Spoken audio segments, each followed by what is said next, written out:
ሰላም እንዴት ናችሁ? ይህ ሜሎክ ቲዩብ ነው። በሜሎክ ቲዩብ እውነተኛ ታሪኮች፣ የሳይኮሎጂ መጽሐፍትና ልብ ወለዶች ይተረካሉ።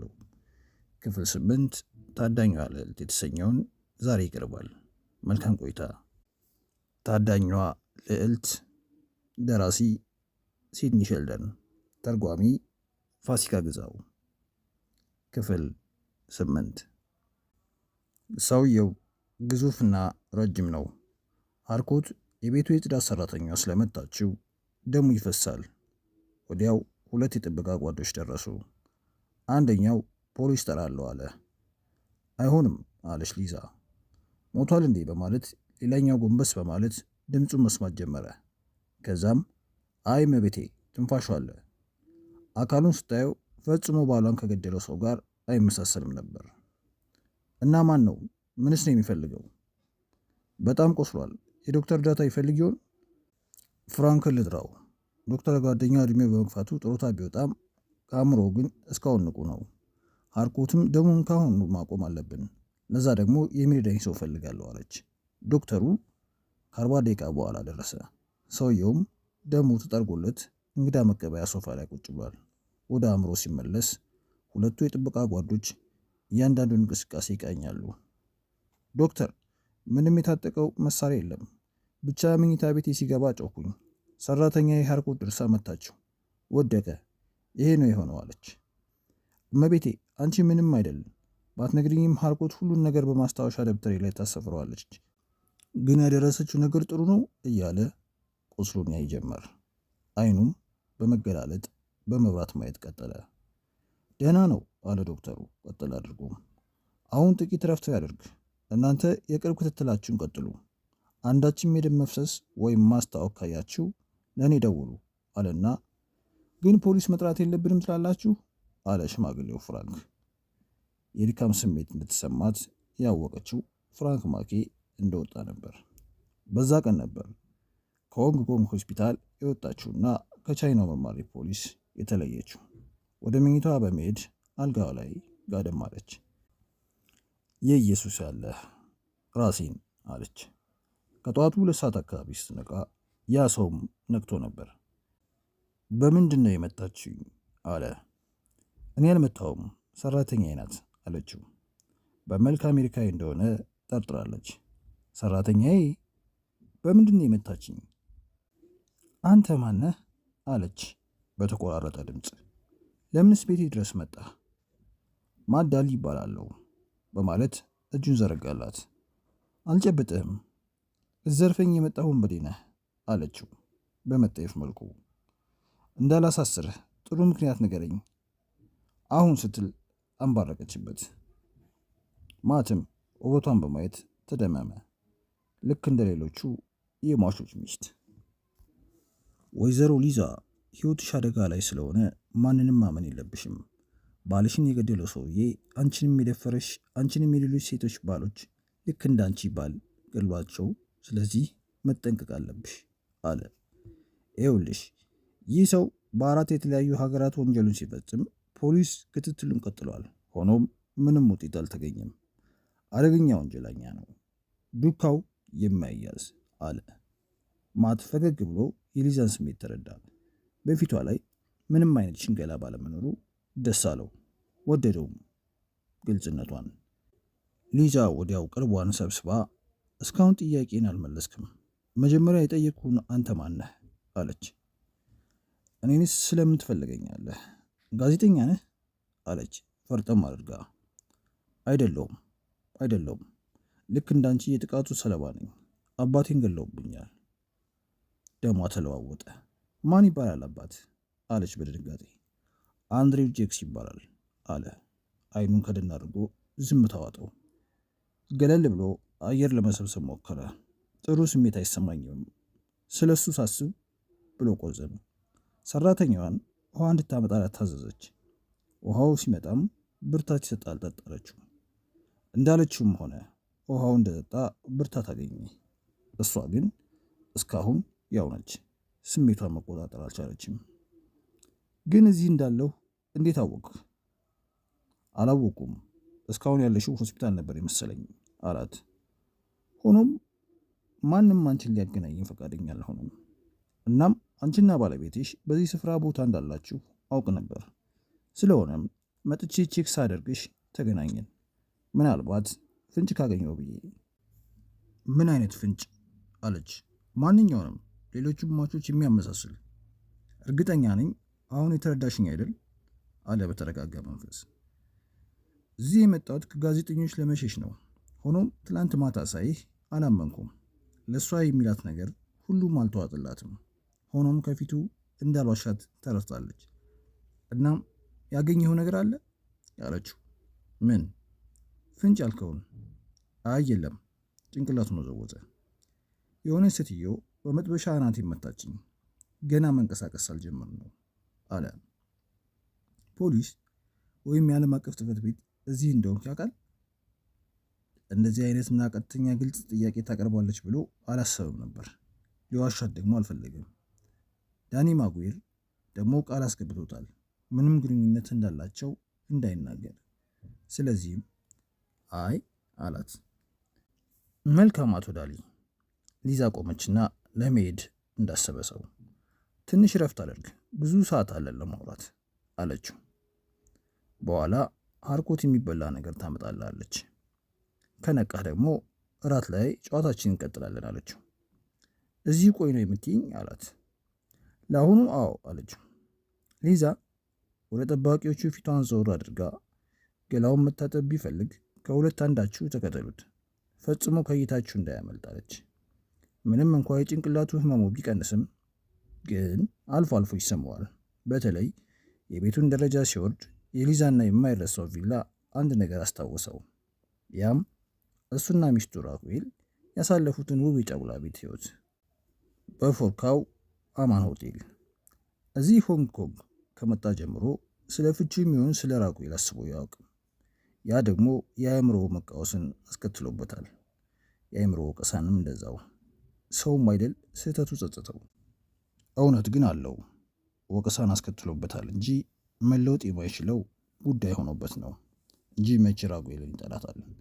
ሌላው ደግሞ የመጣበትን ቁም ነገር ላለመዘንጋት ነው። ሊዛ አምራና ደምቃ በውድ ልብሶቿና ባሸበረቀ ጌጦች ተሸምሆን ሆና ብቅ አለች። ገና ሲያየት አንድ ነገር በአእምሮ መጣ። ያም ሚስቱ የራኩኤል ውበት በተለያየ የመዋቢያ ቅባቶች ሲታጀብ ድምቀትን ሲሰጣት፣ የሊዛን ግን ይለያል። ተፈጥሮዋ ምንም ሳትጠቀም መዋብ የምችል ሴት ነች። አመሰግናለሁ አለማት።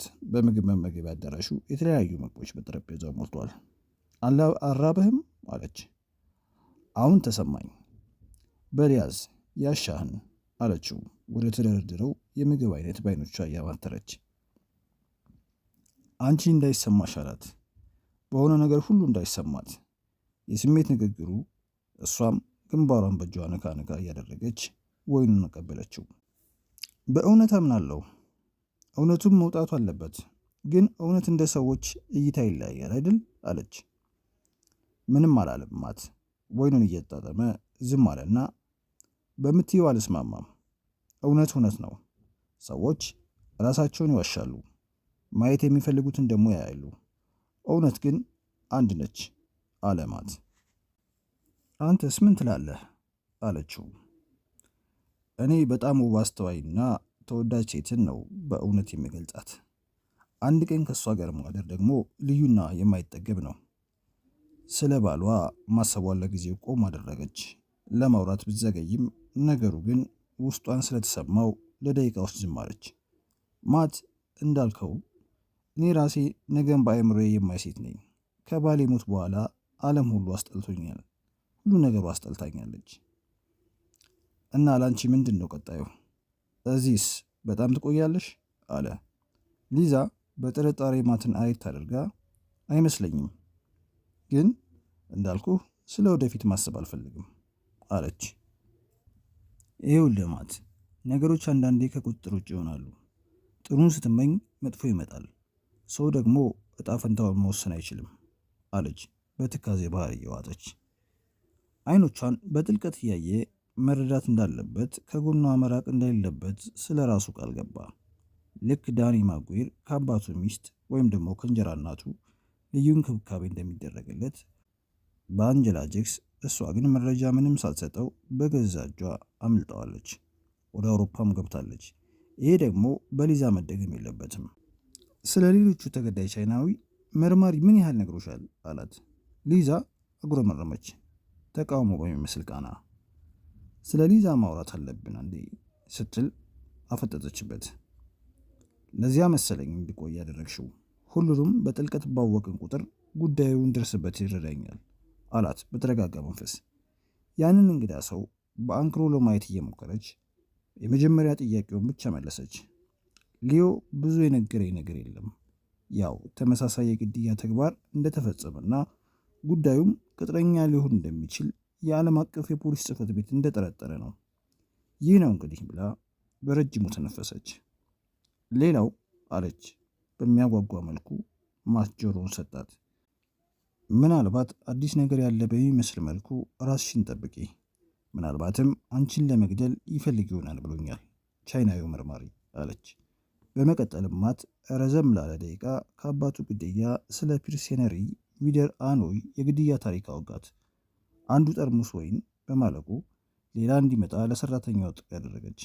ሊዛ በጥሞና እያዳመጠች ሀሳብ ላለመስጠት እንደፈለገ ሰው ስሜታዊነት ፈጽሞ አይታይባትም ነበር። ማት ንግግሩን እንደጨረሰ ያው ሰው እንደሆነ እርግጠኛ አይደለሁም አለች። እሱም ምንድን ነው የምትይው? ያው ሰው ነው አላት ፈርጠም አድርጎ። ያ ሊሆን ይችላል፣ ግን ተከታታይ ግድያ የፈጸመው አንድ ሰው ሊሆን ይችላል። ግን ያው ሰው የማይልስን ገደለው ብዬ ማለት አልችልም ስለማላውቅ አለች። ያንን እንዴት ልትቻልሽ ብሎ ጠይቃት ባት።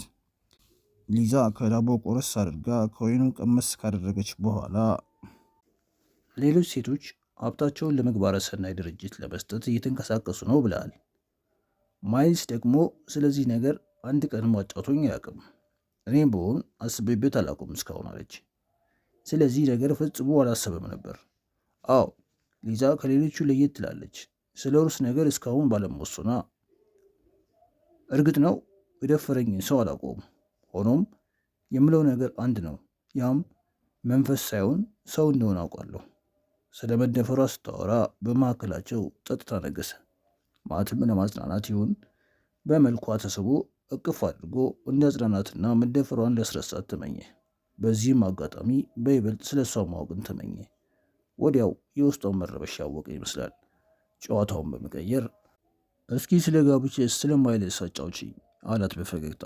ቀጥ ብላ ሳቀች ሊዛ የለበጣ በሚመስል መልኩ። ምን በ30 ዓመት የሚበልጠኝ ባሌ ለፍቅር ወይስ ለገንዘብ እንደሆነ ነው? ምን ይመስላል አለችው። እኔ እንጃ አንቺው ንገሪኝ እንጂ አላት። ደህና የማይልስን እወደዋለሁ። ለእኔ በማሰቡ ደግሞ በሕይወቴ ቦታ እንድሰጠው አድርጎኛል። ያ ማለት ግን አፈቅረዋለሁ ማለት አይደለም አለች። ከንግግሯ ማታ አንድ ነገር ተረዳ። ያም እሱ እንጂ እሷ እንዳልመረጠችው።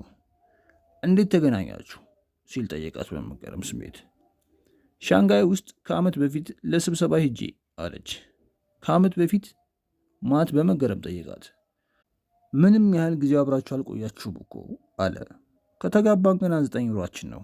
በፍቅር ስለተጣጣምን ከዛ በላይ ያሳለፍን ይመስላል። ማይልስ በጣም ትሁት ነበር። ያ ነው እንግዲህ እንድንቆይ ያደረግን አለች።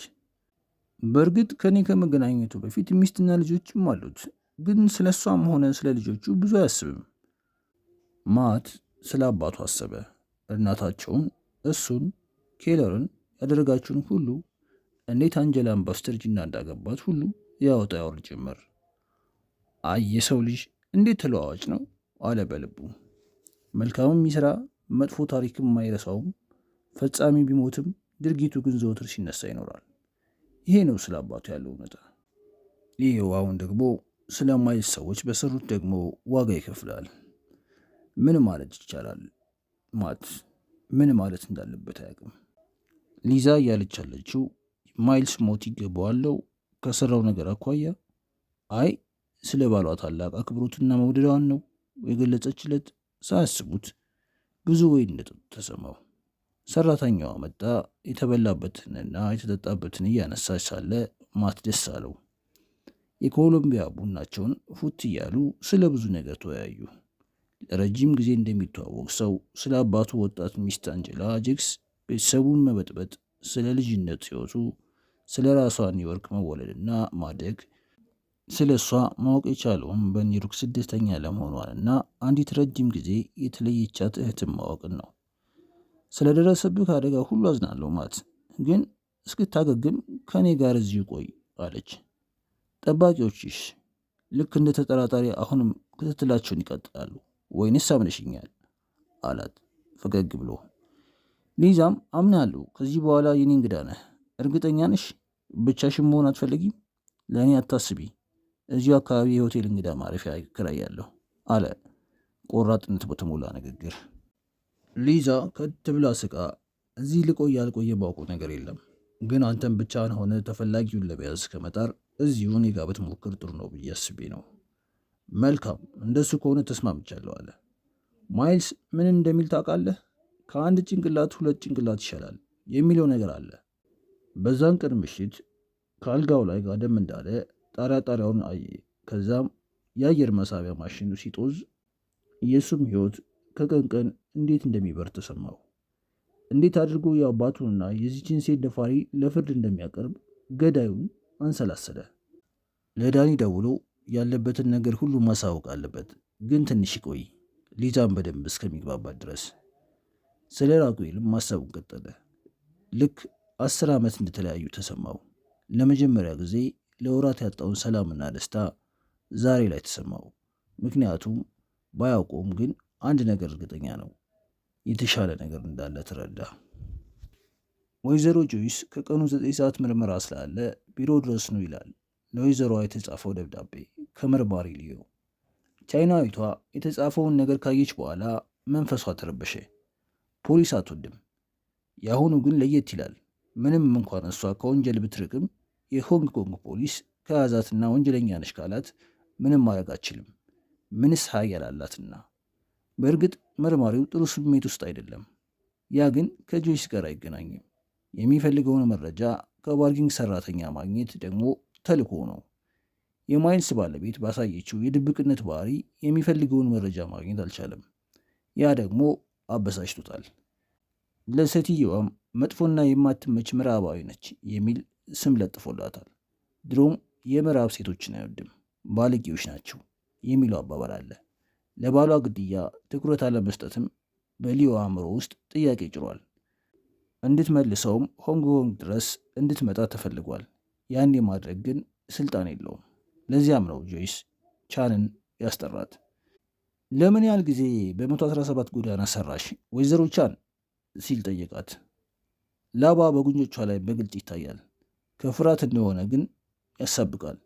ለረጅም ጊዜ ከ1989 ጀምሮ አለች። ምንድን ነበር ስራሽ አላት። ጽዳት ነው የምሰራው። መኝታ ቤቱን፣ ወለሉን፣ ሁሉንም። የታጠበ ልብስን በአግባቡ ማስቀመጥ አለች በፍርሃት። ኃላፊ እንጂ አጣቢ አይደለሽም ሲል ጠየቃት።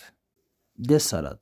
ለስራዋም ስም እንደተገኘላት ስትሰማ ቀጠል አድርጋም የተለየ ነገር ሲኖር የሚስተር ማይልስን አጥባለሁ አለች።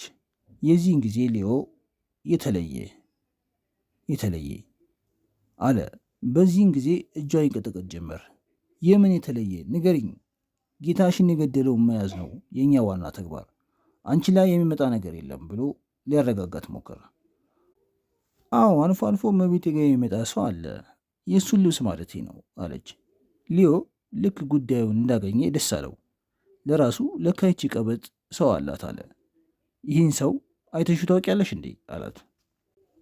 ራሷን በመነቅነቅ አይ አለች። በቀን ይመጣል ስላልሽ ታውቂያለሽ፣ ምን አይነት መኪና ይይዛል፣ ማንስ በሩን ይከፍትለታል ብሎ አፋጠጣት። ቻይናዊው መርማሪ ሊዮ አላየሁትም አለች እንባ የቀረሩ አይኖቿን አቀርቅራ። ለ30 ደቂቃ በጥያቄ ከወጠራት በኋላ እንድትሄድ ፈቀደላት። እንደወጣችም መርማሪው ስለ ሊዛ ፍቅረኛ ማሰላሰሉን ቀጠለ። በግድያው ቀን ምንም አይነት የጽዳት ሰራተኛ እንዲሰራ አልተጠራችም ነበር። የሚያስፈልጋትን ነገር በዛን ቀን አልጠየቀችም። ማንም እንዳይረብሻቸው ግን ማስጠንቀቂያ ሰጣለች። ያ ደግሞ ያለ ወትሮ ለምን ይሉኛል። እንደ ጆይስ አባባል ሁለቱ ጥንዶች ሁሌ ብቻቸውን እንዲሆኑ ይጠይቃሉ፣ ወዲያው ወደ አሜሪካዊ የዓለም አቀፉ የፖሊስ ጽሕፈት ቤት ደውሎ ወጉን ቀጠለ። ለብዙ ሰዎች የባሊ መዝናኛ እንግዳ መቀበያ እንደ ገነት ነው። ለሱ ግን ከዛም በላይ ነበር። ተአምራዊ ውበት፣ ጸጥ ያለ የህይወት እስትንፋስ ወዘተ። በመጀመሪያ ቁስሉ እስኪሻለው ድረስ በሜሬጅ ቪላ ነበር መቆየት የፈለገው። ሆኖም ሊዛ እዚሁ እንዲቆይ በቀረበችለት ጥያቄ መሰረት እዚሁ ቆየ። ግን አልከፋውም። ሁሉም ነገር እዚሁ አግኝቷል። ነፍሰ ገዳዩንም ቢሆን እዚሁ ሆኖ መያዝ ይችላል። ከዛ ለዳንም ማጉዌር ሪፖርት ማድረግ። ሆኖም ከሊዛ ከቀን ቀን ሲላመድ የመጣበትን ጉዳይ ወደ ጎን በመተው ወይም ትኩረቱን በመቀነስ ስለ ሊዛ አስበለጠ። እርግጠኛም ነው የእሷም ስሜት እንደርሱ እንደሆነ። በባሊ ህይወት ቀጥላለች። በኦንላይን ግብይት፣ ምግብ፣ ሸቀጦች በሰዓቱ ቤት ድረስ መምጣት ወዘተ። ሆኖም እሱ በህይወቱ ለመጀመሪያ ጊዜ በአንድ ቤት ውስጥ መቀመጥ ስሜትን ሊጎዳ ቢችልም ለሱ ግን እንደዛ አልነበረም።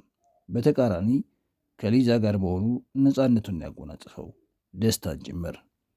ዳኒም ሆነ እህቱ ኬለር በኢንተርኔት ኢሜይልና ስልክ ቢደዋውለትም እርሱን ለማግኘት ግን አልቻሉም። ምክንያቱም ለሊዛ ደህንነት ሲል ስልክም ሆነ ሌላ ነገር ግንኙነት መፍጠር የለበትም።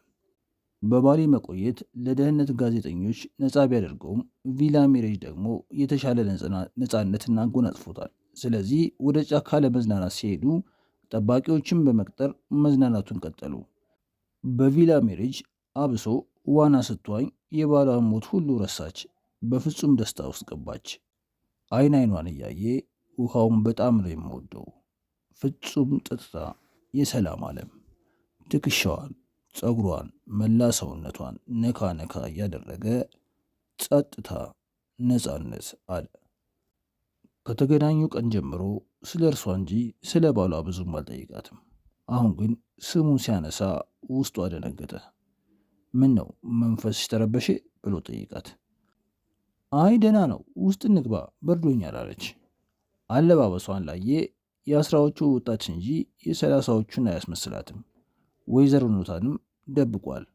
በዚህም የተነሳ ሳያስበውና ሳይገነዘበው ራሱን ፍቅር ውስጥ ገብቶ አገኘው። ከራጉኤል ጋር ለመኖር ቢፈልግም ስላልተንከባከባት ትታው ሄዳለች። ላይገናኙ አሁን ደግሞ በባሊ ጫካ ውስጥ ራጉኤል እስከ መርሳት ድረስ ደረሰ። ግን ምንድን ነው ምክንያቱ?